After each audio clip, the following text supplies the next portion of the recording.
Constitution rule of, because मेरे लिए what is the rule of law, मैं कहूँगा constitution is the rule of, and rule of law is the constitution, nothing else.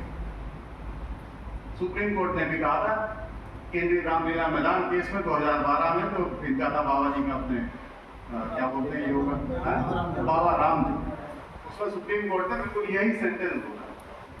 अब predominance of legal spirit as one of the feature, अगर देखिए, अगर मैं इसको बहुत बड़े उसमें एक में डाल के बात कह रहा हूँ कि अगर जजेस कहीं से कहीं अगर ये बात जरा सी भी सच है कि ये निर्णय इसलिए किया गया था, है ना, कि उनको पोस्ट रिटायरमेंट कुछ उम्मीद, तो जो सबसे पहले रूल ऑफ लॉ का जो वायलेशन होगा वो होगा predominance of legal spirit,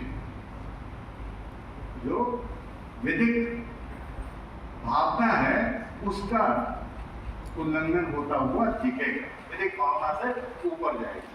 rule of law, rule by law and rule of man, ये तीन अलग अलग बातें हैं। समय नहीं है, नहीं तो मैं इसमें आप लोगों से थोड़ी और चर्चा करें, है ना। I am completing madam. तीसरा, दो मैंने बताया rule of law, separation of power. तीसरा है कॉन्स्टिट्यूशनल मोरालिटी।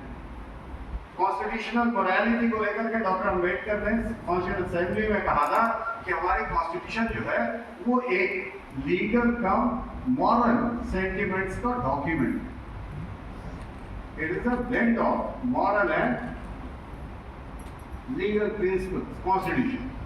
इसलिए भले से ये असंवैधानिक ना हो, किंतु नैतिक रूप से ये कहीं ना कहीं सोचने को मजबूर कर। इसी प्रकार से last principle constitutional morality and what is the rule of law, constitutional morality and constitutionalism, these are the four broad principles of independence of judiciary, without which judiciary cannot work.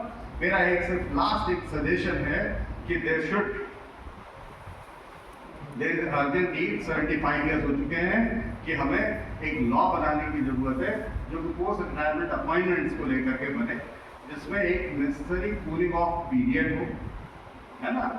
और दूसरी चीज, अब जैसे हम लोगों की सबकी एज बढ़ गई, लॉन्गेविटी बढ़ गई, मेरे कहने का मतलब रिटायरमेंट की एज आदमी हो जाती 60 ईयर्स 65 ईयर, बट आदमी कई वर्षों तक जीवित रहता है।